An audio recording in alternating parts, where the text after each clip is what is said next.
ఈరోజు మనం ఇంట్లోనే ఈజీగా కుండ బిర్యానీని ఎలా తయారు చేస్తారో చూపిస్తాను. ఫస్ట్ అయితే యూట్యూబ్లో మన ఛానల్ని హోప్ఫుల్ అని సెర్చ్ చేసి లైక్ చేయండి, షేర్ చేయండి, అలాగే సబ్స్క్రైబ్ చేయండి. ప్లీజ్ సపోర్ట్ చేయండి. ఇంకా వీడియోలోకి వెళ్తే ఒక 100 గ్రామ్స్ చికెన్ తీసుకున్నాను నేను.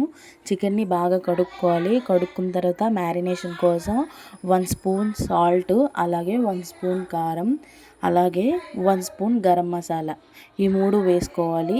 ఇవి వేసిన తర్వాత హోల్ గరం మసాలా కూడా వేసుకోవాలి.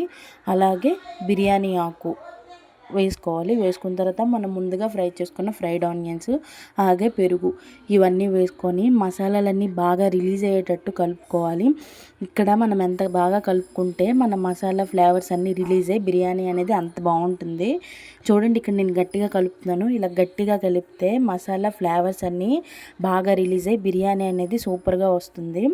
నెక్స్ట్ 1 స్పూన్ అల్లం వెల్లుల్లి పేస్ట్, అలాగే కొంచెం కొత్తిమీర, ఇవి కూడా వేసుకొని బిర్యానీ బాగా మిక్స్ చేసుకోవాలి.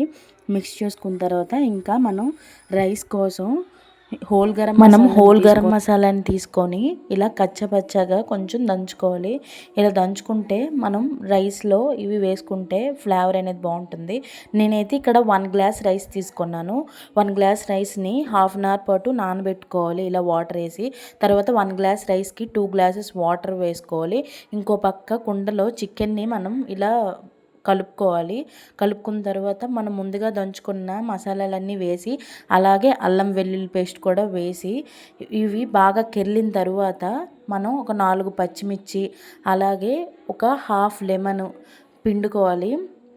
ఇలా హాఫ్ లెమన్ అనేది పిండుకున్న తర్వాత మనం టేస్ట్కి తగ్గట్టు సాల్ట్ని అడ్జస్ట్ చేసుకోవాలి. ఇవన్నీ కెళ్ళిన తర్వాత మనం ముందుగా నానబెట్టుకున్న రైస్ని కూడా ఇందులో వేసి, ఈ చూడండి ఇలా 70% రైస్ అనేది ఉడికిన తర్వాత మనం ఒక పక్క కుండలో పెట్టుకున్న చికెన్ మీద ఈ రైస్ అనేది లేయర్స్గా వేసుకోవాలి. మనం ముందుగా ఫ్రై చేసుకున్న ఫ్రైడ్ ఆనియన్స్, కొత్తిమీర, అలాగే కలర్ వాటర్ కూడా వేసుకొని మనం దమ్కి ఇంక పెట్టుకోవాలి. చూడండి, ఇది ఫస్ట్ లేయరు. ఇంకా సెకండ్ లేయర్ కోసం మళ్ళీ వేస్తున్నాను రైస్.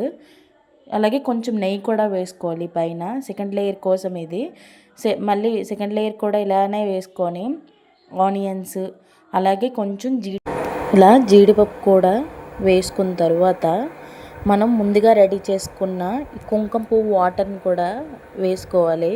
వేసుకున్న తర్వాత కొంచెం నెయ్యి కూడా వేసుకోవాలి టేస్ట్ కోసం. అలాగే కొంచెం గరం మసాలా, ఇవన్నీ వేసుకొని ఇంకా దమ్ కోసం పైన ప్యాన్ ఇలా పెట్టుకొని దానిపైన ఏదైనా బరువు వస్తువుని పెట్టుకోవాలి. చూడండి, ఫైనల్గా మన బిర్యానీ అనేది రెడీ అయిపోయింది.